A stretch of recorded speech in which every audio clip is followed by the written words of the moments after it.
All right, who says you can't teach and entertain at the same time? That's the goal with the Magik Theatre at Hemisphere. It's kicking off a new season with programs that raise awareness about issues that kids face. One of those issues is dyslexia. And joining us now live to talk about that is Jasmin Dean. She's CEO of Celebrate Dyslexia, and she's also on the board at Magik. All right, so thank you so much for joining us today. We want to talk about the play Eddie and Vinnie that you're showing soon. What is that story about? We are thrilled to be talking about Eddie and Vinnie. It's an original production in collaboration with Celebrate Dyslexia and the Magik Theatre, all about a child with dyslexia who is dealing with a day in, day out struggle of wanting to be seen for what he is, super smart, but unable to truly show that in a traditional way because dyslexia really affects reading, writing, and spelling. And most of the time in school, that is what we are grading. So it is an opportunity to really build a community and spark this conversation and this dialogue with this issue that really affects 1 in 5 people. So there are a lot more people out there that are really struggling with this that have never had the opportunity to find community. That's such a great point. It's an important conversation to have. It does affect so many people. I think a lot of kids feel like they're alone when they're dyslexic. But how are you also teaching adults to deal with children with dyslexia? Well, the wonderful thing is this transcends any age group because dyslexia is hereditary. So a lot of times parents have struggled with this, grandparents have struggled with this, but never had an opportunity to really put all of the pieces together.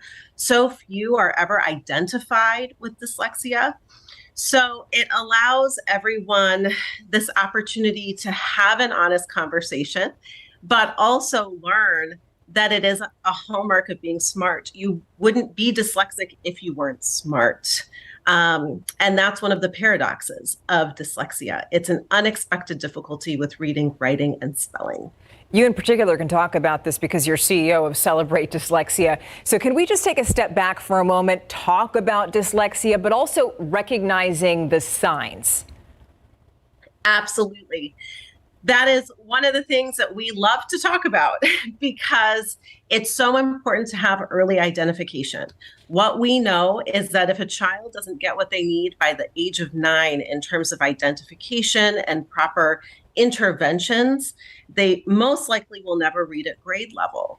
So we are really trying to communicate to educate our community about the importance of if your child is struggling with spelling, if they're struggling with fluency, struggling with reading, but they have so many other strengths, it very well could be dyslexia. And the earlier the identification, the better. It is a myth that they can grow out of it or develop out of it.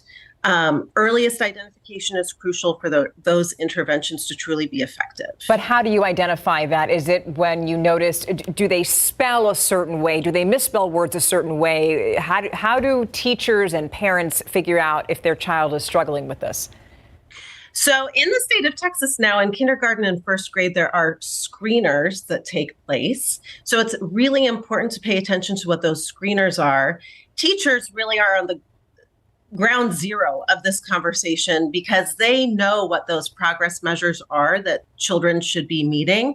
So if they see repeated errors in spelling, phonetic spelling, if they see that the kids are really avoiding reading and just really struggling in this area, recommending evaluation for dyslexia is really important. The great thing is that schools will evaluate for dyslexia, but it has to be explicitly requested by the parent. Well, that's my next question, Jasmin. Is dyslexia going undiagnosed an issue?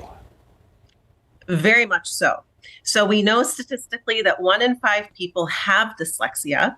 But if we look at reports, for example, from the Texas Education Agency in Region 20, which is the area that we are in, Bexar County and the surrounding area, 4.9% of the students are identified.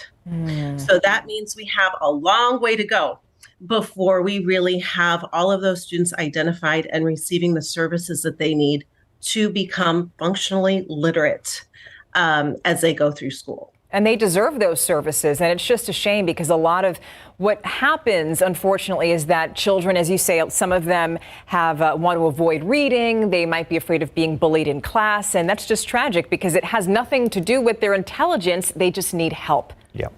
That's exactly right. So if we're not identifying, we are effectively putting the handcuffs on our children through their education. When you think about the age of 9, that's typically 3rd grade.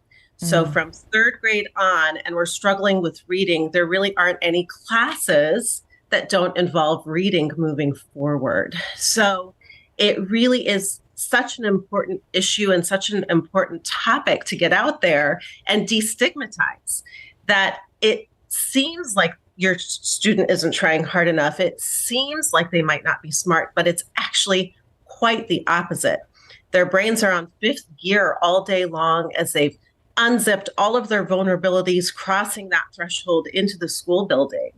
And they just need to be taught in a different way how to read than what is being taught right now. But once they learn how to read and learn how to remove those barriers from written text, they'll thrive in school. Jasmin Dean, thank you so much for your time. You're obviously the CEO of Celebrate Dyslexia, on the board at the Magik Theatre. Now, if people want to know about other shows that are out there, obviously, you know, Eddie and Vinnie, an important show. If they want to learn about other shows that the Magik Theatre has coming out this season, give me the website for the Magik Theatre. It's magictheater.org. I highly recommend it. It is such a lovely time for the family to go out and have an experience that they can carry with them and talk about after they have that experience and just make a part of their common language at home. Yeah, Magik Theatre, Magik. Yes. For Correct. Magik Theatre. So I just want to make sure people at home know that. Correct. All right, Jasmin Dean, thank you so much for being with us today. My pleasure. Thank you. We'll be right back.